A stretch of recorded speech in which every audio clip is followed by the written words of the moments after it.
এবং তারা 24 ঘন্টা 36 ঘন্টা 72 ঘন্টা পর্যন্ত চিকিৎসা সেবা দিয়েছে। তাই আমি এই কথাটা স্পষ্ট বলতে চাই যে আমরা যারা ডক্টররা, we are Bangladesh, we are doctor, we serve the humanity. আমরা বৈষম্য বিরোধী ছাত্র আন্দোলনের পার্ট এবং আমরা আপনাদেরকে সেবা দিয়ে থাকি। তবে আমরা জানি গতকালকে কিছু ঘটনা ঘটেছে।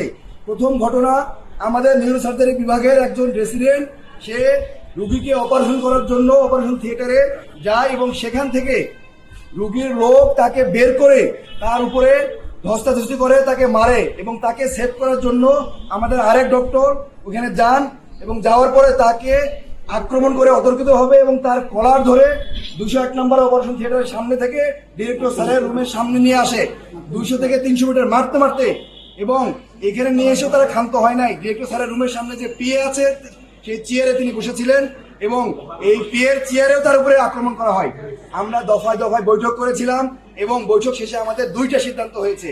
1 নম্বর সিদ্ধান্ত, অনতিবিলম্বে 24 ঘন্টার মধ্যে যারা আক্রমণ করেছে আমাদের চিকিৎসকদের উপরে তাদেরকে গ্রেপ্তার করতে হবে।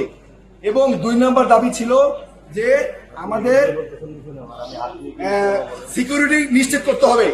আমরা যারা ইমার্জেন্সি সার্ভিস দেই, আপনারা দেখেছেন যে যারা ইমার্জেন্সি কমপ্লেক্সে থাকে কত রোগীর লোড থাকে, এবং ইমার্জেন্সি সার্ভিস দেওয়ার জন্য আমাদেরকে যথেষ্ট পরিমাণ আর্মি, পুলিশ এবং অন্যান্য ফোর্স এখানে থাকবে এবং সশরীরে উপস্থিত থাকবে উইথ আর্ম। কিন্তু আমাদের প্রশাসন সেটা করতে ব্যর্থ হয়েছেন। আমাদেরকে আশ্বস্ত করার পরেও আমরা দেখেছি আরো কালকে রাতে 2টা বিচ্ছিন্ন ঘটনা ঘটে। আর